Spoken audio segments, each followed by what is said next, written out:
नमस्कार, मैं अंकित अग्रवाल आपका स्वागत करता हूं एक बार फिर से यूसीएन के एक स्पेशल कार्यक्रम में हेलो डॉक्टर। इस कार्यक्रम में हम हर बार बात करते हैं हमारे शरीर से जुड़े कई तथ्यों के बारे में, कई बातों, कई मिथ्यों के बारे में और कई सच्चाई, कई झूठ, कई मनगढ़ंत कहानियाँ, हेल्थ से रिलेटेड कई बातें हैं जो हम लोग सोचते हैं कि क्या ये सच है या ये झूठ, या हेल्थ को हम अपने कैसे सुधारें। क्योंकि आजकल की सेडिमेंट्री लाइफस्टाइल में बहुत ज़्यादा सभी का ध्यान हो गया है खुद की सेहत को लेके। और आज हम एक बहुत ही महत्वपूर्ण हिस्से के बारे में चर्चा करने वाले हैं जो कि है हमारा दिल। और इसी बारे में चर्चा करने के लिए आज हमारे साथ मौजूद है डॉक्टर शैलेश जायदे सर। बहुत बहुत स्वागत है सर आपका। सर के बारे में मैं बताऊँ तो सर बहुत ही एक्सपीरियंस्ड और हाईली अकम्पलिश्ड कार्डियोलॉजिस्ट हैं। करंटली एक्सॉन हॉस्पिटल अमरावती में कंसल्टेंट इंटरवेंशनल कार्डियोलॉजिस्ट के रूप में कार्यरत है। सर के 10 साल से भी ज़्यादा के इस एक्सपीरियंस में 16,000 से भी ज़्यादा प्रोसीजर्स सर ने किए हैं। बहुत बहुत स्वागत है सर आपका। एक्सपीरियंस ये जितना आपका रहा है अब तक कार्डियो डिजीज़ को लेके, कार्डियो प्रॉब्लम्स को लेके, क्या कहेंगे सर आप? सबसे पहले ये जानना चाहूँगा मैं आपसे। कार्डियक, जैसे आपको पता ही है कि कार्डियक डिसीज बढ़ते ही जा रहा है जी। कार्डियक डिसीज में दो टाइप के डिसीजेस है। एक तो है कार्डियोवैस्कुलर जी, जो कि है हार्ट। वैस्कुलर मतलब blood vessel related, which can happen anywhere, like blood pressure है, डायबिटीज रिलेटेड डिसीजेस है। बिल्कुल। तो ये धीरे धीरे बढ़ते ही जा रहे हैं। उसके दो तीन कारण है। एक तो अपनी खराब जीवन शैली। खराब जीवन शैली में दो चीज़ें आती है। एक तो सबसे इम्पोर्टेंट है अपनी खाने पीने की जो हैबिट्स है वो, बिल्कुल। और दूसरी बैड हैबिट्स है वो। बैड हैबिट्स में काफ़ी सारे हैं, जैसे स्मोकिंग है, अल्कोहल है। तो ये सब धीरे धीरे धीरे बढ़ते जा रहे हैं। जैसे आप देखेंगे कि अमरावती जैसी सिटी में, बड़ी सिटी में अभी स्मोकिंग का चलन और तंबाकू का चलन बहुत ज़्यादा है। अपने आजू बाजू में जितने विलेजेस है उनमें भी टोबैको का चलन बहुत ज़्यादा है, स्पेशली गुटखा। तो इस कारण से भी बोलो, और बाकी कुछ जेनेटिक प्रॉब्लम्स है, शुगर बढ़ती जा रही है, डायबिटीज़ का प्रमाण बढ़ते जा रहा है। तो इस कारण हार्ट डिसीजेस अभी बढ़ते ही जा रहे हैं। तो सर हार्ट डिजीजेस की अगर बात की जाए उसके बारे में थोड़ा विस्तार में हम जानना चाहेंगे, कितने प्रकार के हार्ट प्रॉब्लम्स होती है? सो बेसिकली जैसा मैंने बताया, कार्डियो और वैस्कुलर दो प्रकार है जी। तो इसमें काफ़ी सारे डिसीजेस आते हैं। जैसे कि अगर कार्डियक रिलेटेड पूछो तो एक सबसे महत्व का इम्पोर्टेंट है कोरोनरी आर्टरी डिसीज, जिसपे अपन बोलते हैं हार्ट अटैक्स जो आते हैं। जैसे कि हार्ट की कोई भी वेसल में अगर ब्लॉक आता है तो उसके कारण हार्ट अटैक्स आते हैं। सेकेंड जो है वो है वैल्वुलर डिसीजेस। वैल्वुलर डिसीज मतलब जो बेसिकली वॉल रिलेटेड, वॉल के प्रॉब्लम्स। तो ये बेसिकली किसी को अगर बचपन में इन्फेक्शन हो गया, मोस्ट कॉमन इन्फेक्शन है रोमैटिक हार्ट डिसीज, तो इसके कारण उनके वॉल खराब होते जाते हैं और फिर वॉल के डिसीजेस बढ़ते जाते हैं। तीसरा डिसीज जो है वो है कार्डियोमायोपैथी। कार्डियोमायोपैथी मतलब बेसिकली हार्ट मसल डिसऑर्डर। तो उसमें हार्ट वीक होते जाता है, हार्ट डायलेट होते जाता है और धीरे धीरे हार्ट फेलियर हो जाता है। हार्ट फेलियर होने के बाद उनको सांस लेने की दिक्कत, ये प्रॉब्लम्स चालू होते हैं और उसमें धीरे धीरे पेशेंट्स की डेथ होने के भी चांसेस रहते हैं। फोर्थ जो है वो है कि हार्ट की मसल रिलेटेड अगेन प्रॉब्लम, तो उसमें ना हाइपरट्रॉफिक कार्डियोमायोपैथी एक डिसीज है। ओके, इसमें क्या होता है सर? इसमें हार्ट की मसल्स इतनी थिक हो जाती है कि वो धीरे धीरे हार्ट के अंदर पंप करने को जगह ही नहीं बचती। तो हार्ट के अंदर जो कैविटी है, अगर उसमें पूरी मसल ही आ जाए तो हार्ट के अंदर ब्लड रुकने को और ब्लड पंप क्या करेगा, अगर ब्लड जमेगा ही नहीं उसमें। बिल्कुल। तो उस कारण उसमें वो पेशेंट्स को प्रॉब्लम होते जाते हैं और उस डिसीज को हाइपरट्रॉफिक कार्डियोमायोपैथी बोलते हैं। ओके। इसके बाद में जो प्रॉब्लम है वो है बर्थ डिफेक्ट्स।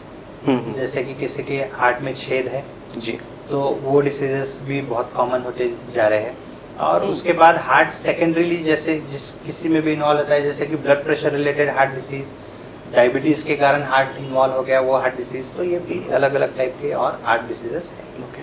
तो सर ये हार्ट के से रिलेटेड प्रॉब्लम्स जो है ये मर्दों और औरतों में अलग अलग होते हैं, पुरुष और स्त्रियों में?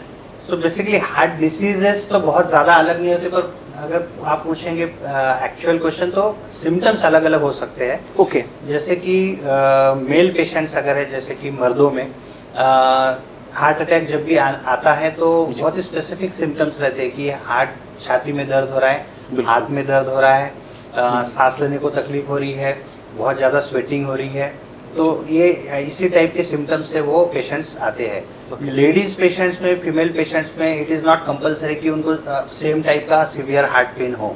ओके। उनको पेन कभी कभी महसूस नहीं होता है, उनको पेन कभी कभी हाथ में ना होते हुए जॉ में पेन होता है।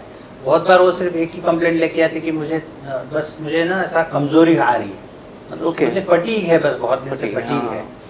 तो कमजोरी लेते हुए आती है। बहुत बार उनको सिर्फ जॉ पेन के साथ आती है, तो उनके सिम्टम्स थोड़े अटिपिकल होते हैं बहुत बार। और एक चीज सबसे इम्पोर्टेंट ये भी है कि वो अपने शरीर को, लेडीज उतना ध्यान नहीं दे पाती है बिकॉज ऑफ उनका डे टू डे एक्टिविटीज में इतनी बिजी होती है घर पे, और वो खुद की सिम्टम्स को बहुत बार अवॉइड करती है और हॉस्पिटल जाती नहीं है, तो उनके सिम्टम्स डिलेड आते हैं बहुत। तो सर क्या यही कारण है जिस वजह से जो स्त्रियां हैं वो हार्ट से रिलेटेड प्रॉब्लम्स और उसके सिम्टम्स को अनदेखा कर देती है? सो बेसिकली वही है कि लेडीज अपने आप को अनदेखा तो करती है, हॉस्पिटल आती नहीं है जल्दी जी। और इसी के कारण वो जब भी आती है तो उनका हार्ट डिसीज बहुत ही एंड स्टेज में जाता है, हार्ट अटैक बहुत सीवियर होता है, कभी कभी हार्ट पंपिंग बहुत कम हुई हुई रहती है, बहुत बार उनके पूरे शरीर को स्वेलिंग आई हुई रहती है हार्ट फेलियर के सिम्टम्स के साथ, सो नहीं पाती रात को सांस लेने की तकलीफ के कारण, और बहुत लेट आती है प्रेजेंटेशन हॉस्पिटल। ओके।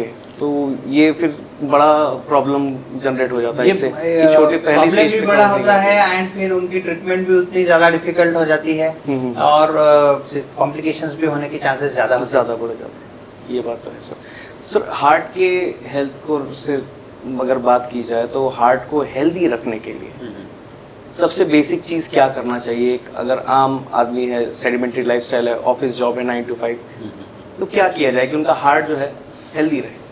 अभी आपको अगर मैं कहूँ कि मेरे पास एक ऐसी दवाई है जो मैं आपको दे दूँ तो आपका बीपी भी चला जाएगा, आपका ब्लड शुगर भी कंट्रोल में आ जाएगा, आपको हार्ट डिसीज भी नहीं होगा, आप एकदम हेल्दी हो जाएंगे, आपका ब्रेन भी बहुत एक्टिव रहेगा, तो आप ज़रूर बोलेंगे कि मुझे दे दो, मैं 1000 रुपये 2000 रुपये जितने की भी होगी मैं देने को तैयार हूँ। पर मैं वो बोलूँ कि ये ट्रीटमेंट तो मैं फ्री में आपको दूंगा, तो फिर भी आप लेंगे? बिल्कुल सर। ये तो बेसिकली ये ट्रीटमेंट बहुत इजी है। इस ट्रीटमेंट का नाम है एक्सरसाइज। तो आप अगर सिर्फ 30 मिनट्स एक्सरसाइज करेंगे डेली तो आपकी लाइफ के 30 इयर्स अगले बहुत आसान और बहुत अच्छे से जा सकते हैं। ओके। सो बेसिकली एक्सरसाइज आपको बहुत सारी चीज़ों में हेल्प करती है। तो सबसे इम्पॉर्टेंट है ब्लड प्रेशर कंट्रोल में भी हेल्प करती है, डायबिटीज़ कंट्रोल में भी हेल्प करती है, फिर हार्ट डिसीज़ को प्रिवेंशन में भी हेल्प करती है, आपका कोलेस्ट्रॉल जो है उसको कंट्रोल में भी हेल्प करती है। और आप अगर 30 मिनट्स एक्सरसाइज डेली करेंगे या फिर वीक में 150 मिनट्स भी एक्सरसाइज करेंगे तो आपकी जो लाइफ है वो उसकी मॉर्टेलिटी, जो अगर आप पूछेंगे कि अगर एक्सरसाइज के फ़ायदे कितने हैं, तो 30 मिनट्स एक्सरसाइज जो करने वाले लोग हैं उनमें हार्ट अटैक से मॉर्टेलिटी की रिस्क 30% से कम हो जाती है। ओके। और लाइफ मतलब डेफिनेटली 30% से, अगर 30% से रिस्क अगर कम हो जाए तो काफ़ी सेफ फील करेंगे खुद ही अपने हार्ट को लेके। राइट। लेकिन सर बीपी के भी बारे में बात की जाए, ब्लड प्रेशर के भी कई कारण होते हैं सर, कुछ उसके बारे में विस्तार में बताना चाहें? सो बेसिकली देखिए ब्लड प्रेशर भी 2 प्रकार का आता है। एक जिसे हम कहते हैं इसेंशियल हाइपरटेंशन और सेकेंड जो है वो है सेकेंडरी हाइपरटेंशन। तो इसेंशियल हाइपरटेंशन मतलब जो जिसका बहुत बार ना कारण पता नहीं चल पाता। जैसे एक कारण है कि एज बढ़ रहा है, एज बढ़ रहा है, हार्ट की वेसल्स जो है, अपनी ब्लड वेसल्स जो है वो थोड़ी सी स्टिफ होते जा रही है। Okay. Because of ageing process. Okay, naturally. दूसरा उसमें कारण अपनी बैड हैबिट्स अगेन आ गई, अनहेल्दी डाइट।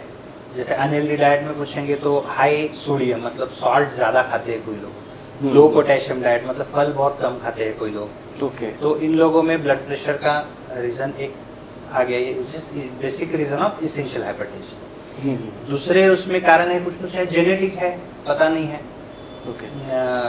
इनबॉर्न एरर है कुछ, तो ये भी एक रीज़न है। तीसरा एक सेडेंटरी लाइफस्टाइल है, कोई बस बैठा है, वजन बढ़ते जा रहा है, तो ये एक भी कारण है उसका।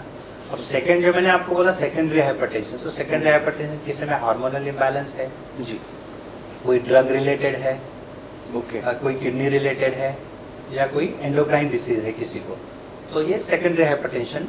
जैसे एक ऑर्गन के कारण दूसरा ऑर्गन डैमेज हो रहा है और इसके कारण उनको हाइपरटेंशन ब्लड प्रेशर बढ़ रहा है। ओवरऑल फिर बॉडी कोई उसकी ट्रीटमेंट है प्राइमरी जो डिसीज है उसको ट्रीट करो तो ब्लड प्रेशर ऑटोमेटिक ठीक हो जाता है। वो तो है, ये बात तो है। लेकिन सर वेस्कुलर डिजीजेस की अगर बात की जाए, कोलेस्ट्रॉल बहुत ज़्यादा बदनाम है। लेकिन क्या कोलेस्ट्रॉल का क्या डायरेक्ट रिलेशन है हार्ट डिजीज, कार्डियोवास्कुलर प्रॉब्लम से? जैसे आप देखेंगे ना, दो प्रकार के कोलेस्ट्रॉल होते हैं। जी। एक तो है अच्छा कोलेस्ट्रॉल, जिसको बोलते हैं हम एचडीएल। या दूसरा है बुरा कोलेस्ट्रॉल, जिसको बोलते हैं हम एलडीएल। ओके इसके अलावा ट्राइग्लिसराइड्स भी होते हैं, वो भी एक बुरे टाइप के फैट में ही आता है। ओके तो बेसिकली एचडीएल क्या है? तो बेसिकली जैसे अगर आप पूछेंगे ना कि जैसे आपके घर में भी रोज कचरा उठाने की गाड़ी आती है, कचरा उठा के लेके जाती है, बेसिकली एचडीएल वही काम कर रहा है। शरीर का जो भी गंदा कचरा है, ब्लड वेसल में जो भी जमा है कोलेस्ट्रॉल, उसको ये निकालने का काम करती है। ओके सो बेसिकली इसलिए अपने को एचडीएल बढ़ाना है। तो एचडीएल तभी बढ़ेगा जब आप रोज एक्सरसाइज करोगे। एचडीएल बढ़ाने के लिए बहुत सारी दवाइयाँ है नहीं, जितनी भी है वो ऐसी बहुत इफेक्टिव नहीं है। ओके तो इसलिए अगर किसी ने बोला कि मुझे एचडीएल बढ़ाना है, तो हम उसको एक्सरसाइज के अलावा दूसरा कोई ऑप्शन नहीं ऑप्शन देते तात्पर्य नहीं है। ही नहीं है उसके अलावा। सो बेसिकली आपको एचडीएल बढ़ाना है तो आपको एक्सरसाइज करनी है। अब सेकेंड टाइप का जो कोलेस्ट्रॉल है वो है बुरा कोलेस्ट्रॉल, तो वो है एलडीएल। एलडीएल अब एलडीएल बढ़ने के भी बहुत कारण है। एक सबसे इम्पोर्टेंट कारण है आपका जंक फूड। सो भी आप देखेंगे कि जैसे कोई भी मूवी में जाते हैं, पिज़्ज़ा, मूवी में जाते हैं पॉपकॉर्न, बाहर खाने जाते हैं cheese and all, burgers and all. So इसमें सारे junk जितना food। ज़्यादा फैट है तो वो पूरा तुम्हारा बैड कोलेस्ट्रॉल है, वो आपकी वेसल, ब्लड वेसल में जाके जम जाता है, और बचपन से ही ये जम जाता है, और फिर धीरे धीरे धीरे धीरे अंदर ही अंदर ब्लॉकेज क्रिएट करते जाता है। तो बेसिकली आपको एचडीएल बढ़ाना है, एलडीएल कम करना है। अगर इसको करना है आपको ठीक, तो आपको एक्सरसाइज करना बहुत ज़रूरी है, और आपको हेल्दी खाना खाना बहुत ज़रूरी है। सर मेरा अगला सवाल वही होने वाला था कि एचडीएल बढ़ाने के लिए या एलडीएल कम करे, इसके लिए कोई ऐसी स्पेसिफिक डाइट प्रेफरेंसेस है जिसके बारे में आप बताएंगे कि हमें डेली रूटीन में अपनाना चाहिए? राइट। सो बेसिकली अगर आप बोलेंगे कि खाने में एक्चुअल में क्या आना चाहिए अपना, तो सबसे इम्पोर्टेंट है सैलाड्स, उसके बाद हाई प्रोटीन डाइट, ठीक है। कार्बोहाइड्रेट का चलन इंडिया में एज सच देखेंगे तो बहुत ज़्यादा है, बट अगर आप अदर कंट्रीज में देखेंगे तो कार्बोहाइड्रेट बहुत कम खाते हैं वो लोग। सो उनका मेन डाइट होता है प्रोटीन। फैट्स, डेफिनेटली फैट्स तो आपको कम करना है। सो उसमें भी बहुत सारे अलग अलग टाइप के होते हैं, सैचुरेटेड फैट्स, अनसैचुरेटेड फैट्स। तो अपने को जो बैड फैट्स है बेसिकली वो खाना नहीं है, वो जिस भी है, जैसे कि बर्गर्स में है, पिज्ज़ा में है, जो भी जिसमें चीज़ बहुत ज़्यादा यूज़ होता है, या फिर हाई कोलेस्ट्रॉल जो भी जिसमें भी यूज़ होता डीप है, फ्राइड ज़्यादा रहती है, फ्राइड फूड, वो आपको कम करना है। ओके तो ये सो बेसिकली सैलाड्स खाना है। सबसे इम्पोर्टेंट फ्रूट्स भी है, फ्रूट्स, फिर बेरीज भी है, फिर Okay. आपके ड्राई फ्रूट्स भी है, अच्छे हैं, जैसे कि आप भिगो के 5 बादाम खाओ रोज, आप अखरोट खाओ। तो ये अगर आप खाते हैं तो इसमें भी आपके ये अच्छे कोलेस्ट्रॉल बढ़ सकता है। सर भी रिसेंटली कोविड के बाद में भी काफ़ी कुछ केसेस, एक जैसे आपने एक्सरसाइज के बारे में बात की है, तो लोग जैसे जिमिंग करने वाले जो लोग थे उनको भी हार्ट के प्रॉब्लम्स हुए, वर्कआउट करते हुए हार्ट अटैक आ गया, बहुत सारे कुछ सेलिब्रिटीज भी रहे उनमें। तो क्या कारण हो सकता है इसका, क्या रीजन रहा होगा, क्या लगता है आपको? कुछ आपने इसके ऊपर रिसर्च जैसे कि अगर अभी आप देखेंगे ना, 18 साल हो गए, कोई भी बोलता है मुझे जिम लगाना है, जी, ठीक है। कोई 20 साल में, कोई 25 साल में मोटिवेट हो जाते हैं कभी तो भी, और बोलते हैं कि अभी मुझे जिम लगाना है। So it is not like कि जिम लगाना है मतलब जिम लगाना है, बट तो वहाँ जाके तुम टेस्ट मत करो। तो जिम लगाने के लिए भी, या तुमको हेवी एक्सरसाइज करना भी है, तो उसके कुछ रूल्स है। सबसे the most important rule is, सबसे पहले तो डॉक्टर के पास जाके चेक करो कि whether you can do exercise. Okay तो एक बार तुम्हारा बेसिक चेकअप एक बार हो गया कि yes I am fit to do exercise, then you go to exercise. Exercise करते वक्त भी इट इज नॉट लाइक कि तुम गए और तुम हेवी एक्सरसाइज करना शुरू हो गए। सबसे important second step is warm up and cool down. Okay so warm up आप किस टाइप से हेल्प करता है? वार्म अप आपकी थोड़ा सा ब्लड हार्ट रेट बढ़ाता है, थोड़ा सा आपका बीपी अकॉर्डिंगली जितना चाहिए शरीर को एक्सरसाइज के लिए उतना वो लेवल तक लेके आता है, और उसके बाद you can go for a heavy exercise. Okay अब थर्ड मोस्ट इम्पोर्टेंट चीज एक्सरसाइज के ड्यूरिंग है हाइड्रेशन मेंटेन करना। सो आपको पानी पीते रहना है। अगर आप बोलेंगे कि मैं सिर्फ एक्सरसाइज कर रहा हूँ, मैं पानी नहीं पी रहा हूँ बीच बीच में, तो अगेन डिहाइड्रेशन आपको प्रॉब्लम कर सकता है। और फोर्थ मोस्ट इम्पोर्टेंट पॉइंट जो है वो है कि आपको पता करना चाहिए कि आपको कब रुकना है। अगर आपको समझ में आता है कि ये एक्सरसाइज करते हो तभी मुझे कुछ तो भी तकलीफ हो रही है, मुझे दर्द हो रहा है, तो ऐसा नहीं है कि ये तो होगा ही, इट इज नॉट लाइक कि होगा ही। आपको उस समय पे रुक के एक मेडिकल हेल्प लेना बहुत ज़रूरी है। बहुत सारे लोग एक्सरसाइज करते करते करते उनको जिम में अटैक आता है, आपने भी सुना होगा, देखा भी होगा, जी। बहुत सारे रील्स में भी देखा होगा। तो इनको अटैक प्रिवेंटेबल है, उनको समझ में आ रहा है कि मुझे थोड़ी एक्सरसाइज करते हुए तकलीफ हो रही है। अगर वो उसी वक्त रुक के हॉस्पिटल जाके एक बार चेकअप कर लेते हैं ना, तो वो उनका एंड स्टेज रुक सकता है। ओके, तो आपको एक्सरसाइज करते वक्त रुकना कहाँ पे है ये भी मालूम होना चाहिए। होना ज़रूरी है, ये बहुत इम्पोर्टेंट है। जी। और कई जैसे लोग बॉडी बिल्डिंग के लिए, मोस्टली मसल्स बिल्डिंग के लिए जी। एक्स्ट्रा सप्लीमेंट्स वगैरह लेते हैं, तो आर दे गुड? और या क्या वो हार्ट और बॉडी की हेल्थ को कुछ असर करते हैं तो कार्डियोवास्कुलर? बेसिकली देखो, बहुत सारे सप्लीमेंट्स हैं। जी, उसमें एक तो प्रोटीन पाउडर है, बिल्कुल उसमें वे प्रोटीन सबसे ज़्यादा यूज़ होता है। यूज होता है, यस। सेकेंड है क्रिएटिन। बहुत सारे यहाँ पे आप देखेंगे ना, तो क्रिएटिन का प्रमाण जिम में बहुत ज़्यादा रहता है, हाँ, सब लोग। तो अब अगर आपको हाई प्रोटीन डाइट लेना है और आपको क्रिएटिन भी साथ में लेना है, तो आपको हाइड्रेशन मेंटेन करना बहुत ज़रूरी है। ओके, आप अगर हाइड्रेशन मेंटेन नहीं करते और आप हाई प्रोटीन डाइट लेते जाते हैं और हाई क्रिएटिनिन खाते जाते हैं, तो आपके शरीर में किडनी पे असर होना शुरू हो जाएगा। आपकी शरीर में जो किडनी का पैरामीटर है क्रिएटिनिन, वो बढ़ते जाएगा और आपके जॉइंट्स में पेन होना भी शुरू हो सकता है। और उस पर सबसे इम्पोर्टेंट है, किडनी डैमेज होने का रिस्क बहुत ज़्यादा रहता है। बहुत ज़्यादा हाई प्रोटीन ज़्यादा लेने के बाद लीवर पे भी असर होने का डर रहता है।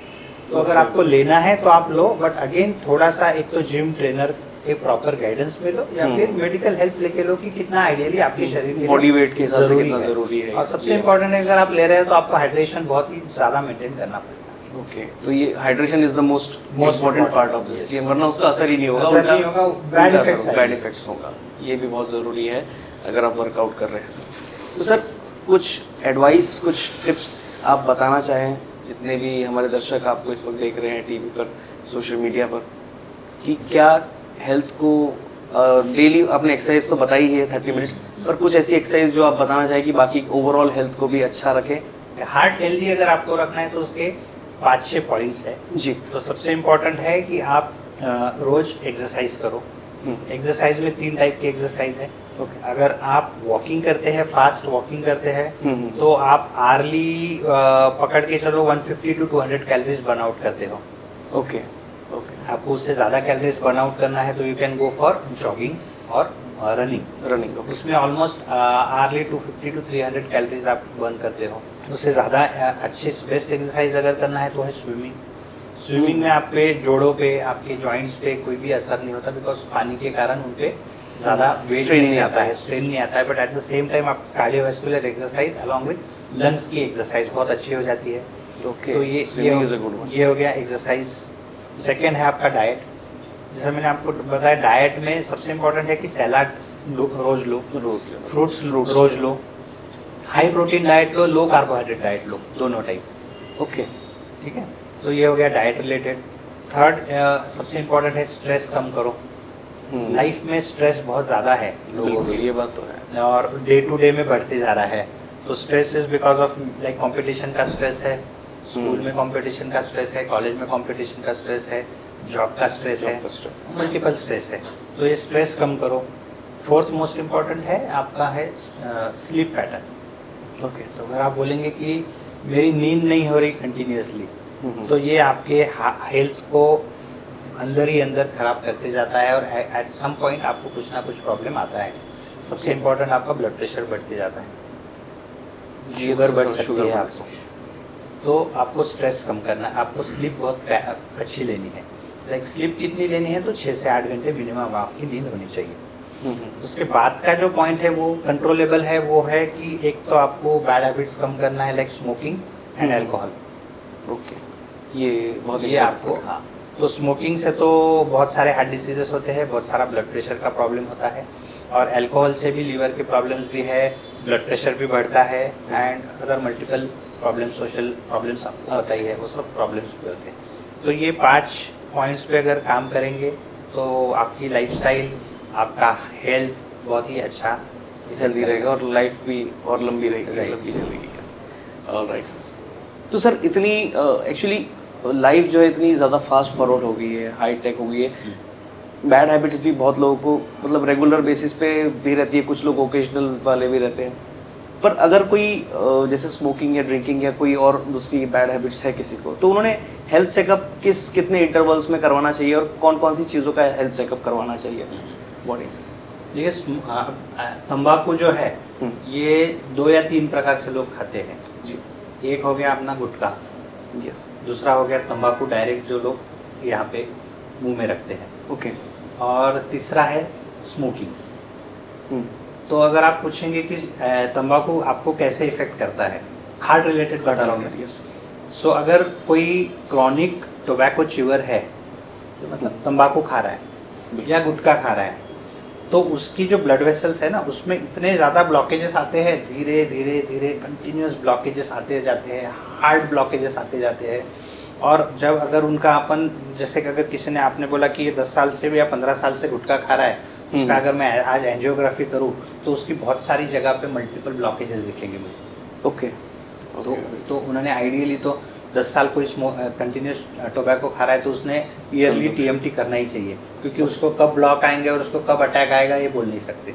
और ब्लॉकेज भी उनके बहुत हार्ड रहते हैं और बहुत मल्टीपल ब्लॉकेजेस रहते हैं। उसी के अपोज में अगर आप मुझे बोलेंगे कि ये क्रॉनिक स्मोकर है, स्मोकिंग करता है, तो उसमें ना बहुत बार ब्लॉकेजेस नहीं आते हैं।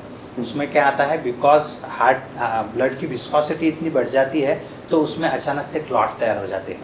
तो उनको जो अटैक आता है वो बहुत सीवियर रहता है, क्योंकि उनके शरीर में ब्लॉकेजेस नहीं रहते, शरीर को आदत नहीं रहती ब्लॉकेजेस की, और अचानक से पूरी वेसल बंद पड़ जाती है because of the heavy clot inside the blood vessel. Thickness इतनी बढ़ जाती है ब्लड की, एकदम से मेजर अटैक आ जाता है, और उनमें सबसे इंपॉर्टेंट होते हैं सडन कार्डियक डेथ्स।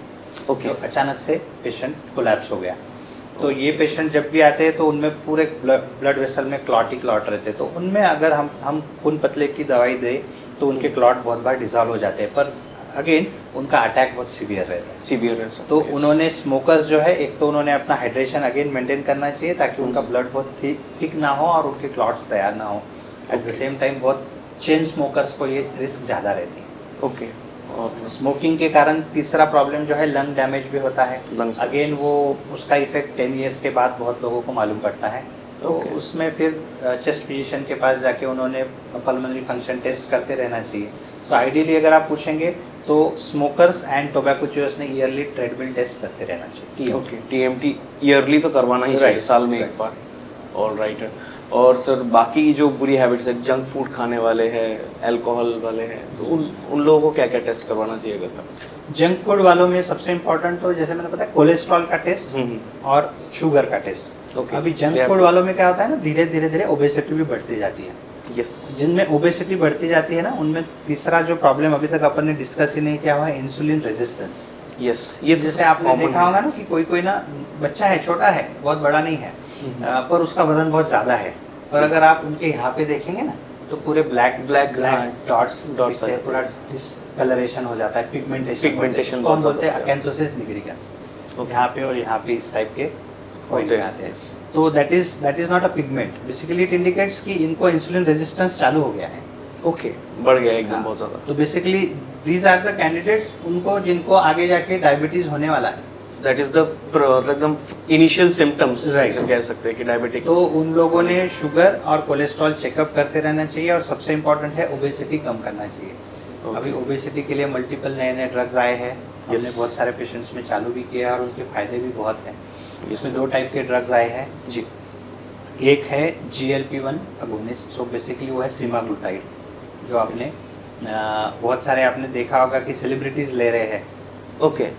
आपने बहुत सारे रील्स देखे होंगे कि ये सेलिब्रिटी का वजन अचानक इतना कम कैसे हो गया, वो सेलिब्रिटी का वजन अचानक इतना कम कैसे हो गया। 4 महीने में एकदम कम कर बेसिकली दिया, 2 न्यू ड्रग्स आए हैं। आपने सुना होगा मोंजोरो भी एक नया ड्रग आया है, तो बेसिकली वो भी एक टाइप का GLP-1 एंड GIP एगोनिस्ट है। तो सर मतलब जो आपने ड्रग्स अभी बताए हैं, ये जो दोनों दवाइयाँ हैं, ये डेफिनेटली अपने फिजिशियन से ही कंसल्ट करके ले। ये फिजिशियन से अभी मतलब अगर आपका सुन लिया ऐसा मतलब नहीं है कि आप डायरेक्टली जाके मांगना चालू कर दें। कोई देगा भी नहीं। ये ड्रग्स के बहुत साइड इफेक्ट्स है जी, और वो फिजिशियन के गाइडेंस के अंदर ही आपको लेना पड़ेगा। टोटली। सो डेफिनेटली अगर ओबेसिटी है, पहले एक्सरसाइज फर्स्ट प्रायोरिटी रखें, उससे नहीं हो रहा है तो ये ड्रग्स फिजिशियन से कंसल्ट करें इस बारे में, है ना, ये ज़रूरी हो जाता है। और सर आजकल अभी टेक्नोलॉजी इतनी एडवांस हो गई है, सभी लोग इंटरनेट पे सर्च कर लेते हैं, कुछ भी तकलीफ हो, छोटा सा भी दर्द हो, इंटरनेट पे सर्च कर लेते हैं, उसमें बड़ी बड़ी बीमारियों के 10-12 अच्छे नाम आ जाते हैं जो प्रोनाउंसिएशन भी नहीं आते जिनके।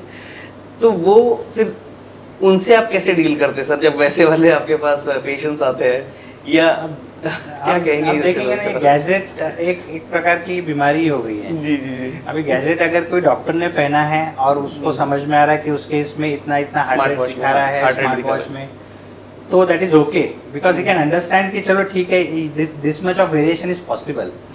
बट अभी हमारे पास बहुत सारे कॉलेज गोइंग बच्चे आते हैं कि हमारे घड़ी में तो मेरा हार्ट रेट 170-180 तक दिखा रहा है। कोई बोलता है कि ये तो फ्लक्चुएट ही हो रहा है, कोई बताता है कि मेरा हार्ट रेट हमेशा 120 के ऊपर ही दिखाता है। ओके। सो वो उनका एंग्जाइटी का रीजन बन जाता है। वो पहले घर पे 2-3 दिन एंग्जाइटी से वो देखते रहते हैं कि ये इतना क्यों दिखा रहा है वॉच। ओके। फिर हमारे पास भी आते, तो उनको ये समझाना बहुत मुश्किल है कि वॉच का जो सेंसर है वो it is not a perfect sensor. तो वो बहुत बार तुमको फॉल्स रीडिंग देता है। अगेन कुछ ही कंपनियों की वॉचेस है जो कि परफेक्ट रीडिंग देती है। जो बाकी जो गैजेट स्मार्ट वॉचेस है जो कि बहुत अच्छी कंपनी प्रोवाइड नहीं करती है, उनका ना सेंसर बहुत अच्छे नहीं है, तो वो आपको फॉल्स रीडिंग दे सकती है। तो don't rely completely on the smart gadgets. तो सर काफ़ी अच्छी हेल्थ रिलेटेड आपने जो है जानकारी हमारे साथ साझा करी है, और आज हम आपके साथ जो आपकी जो बातचीत चल रही है वो एक्सॉन हॉस्पिटल में चल रही है, जो कि अमरावती का काफ़ी जाना माना काफ़ी मशहूर नाम है और सभी का काफ़ी ट्रस्टेड नाम है एक्सॉन हॉस्पिटल। तो क्या क्या फैसिलिटीज़ अवेलेबल है, क्या क्या स्पेशलिटीज़ है एक्सॉन हॉस्पिटल की, क्या बताएंगे सर? बेसिकली ये एक मल्टी स्पेशलिटी हॉस्पिटल है। यहाँ पे हार्ट से लेके ब्रेन तक, किडनी रिलेटेड प्रॉब्लम, और बेसिकली हमारे यहाँ जो आईसीयू सेटअप है जिसमें फुल टाइम इंटेंसिविस्ट काम करते हैं, doctor Shashank, doctor Saptesh Shirbhate, then polytrauma unit है, doctor Mahendra Gude is the chief of that. तो न्यूरोसर्जन है, डॉक्टर वानखेड़े है। सो बेसिकली सभी टाइप के डॉक्टर्स अपने यहाँ अंडर वन रूफ है। सभी टाइप की फैसिलिटी है। सबसे इम्पॉर्टेंट है जो क्रिटिकल केयर, जैसे कि पेशेंट अगर सीरियस है तो उसको जो मोस्ट इम्पॉर्टेंट ट्रीटमेंट लगती है वो critical care. So critical care unit is the best among the city in this hospital. Okay. So उस टाइप की ट्रीटमेंट जब भी है। सबसे इम्पोर्टेंट दूसरा चीज़ आपने बोला ना, रोड साइड जो एक्सीडेंट्स है, तो पॉलीट्रॉमा के केसेस हमारे यहाँ बहुत अच्छे से हैंडल होते हैं एंड उसकी ट्रीटमेंट इमीडिएट शुरू हो जाती है। बहुत सारे लोगों ने उस चीज़ का फ़ायदा भी लिया है। So everything under one roof at Axon hospital available है। इसके अलावा मैं संत अच्युता महाराज हार्ट हॉस्पिटल में भी काम करता हूँ। तो वहाँ पे भी हार्ट रिलेटेड हम सब टाइप के अलग अलग टाइप के प्रॉब्लम सॉल्व करते हैं। That's really great sir. काफ़ी अच्छी बात है ये, इतनी सारी फैसिलिटीज़ और जो सारी चीज़ें, सारी ट्रीटमेंट्स एक ही छत के नीचे एक्सॉन हॉस्पिटल अमरावती में अवेलेबल है, एंड आप ट्रस्ट में भी सेवा दे रहे हैं। That's really great of you and thank you for the service. और मैं यही कहूँगा आप लोगों से कि जब इतनी सारी ट्रीटमेंट, इतनी सारी की सारी आपको कोई भी प्रॉब्लम हो, हर चीज़ का, हर दुविधा का, हर प्रॉब्लम का इलाज आपको एक्सॉन हॉस्पिटल में मिल रहा है, तो अमरावती को छोड़कर बड़े शहरों में क्यों जाना? ज़रा सोचिएगा आप ज़रूर। लेकिन जाने से पहले सर एक मैसेज आप क्या देना चाहेंगे हमारी जनता को, हमारे व्यूवर्स को, जो भी इस वक्त आप जो है आपका इंटरव्यू देख रहे हैं? जी, मैं यही कहूँगा, eat healthy, do exercise and हंसते रहिए, मुस्कुराते रहिए। Thank you so much sir, thanks a lot doctor. तो हेलो डॉक्टर की इस खास पेशकश में आज के लिए बस इतना ही। मैं अंकित लूँगा आपसे इजाज़त। नमस्कार।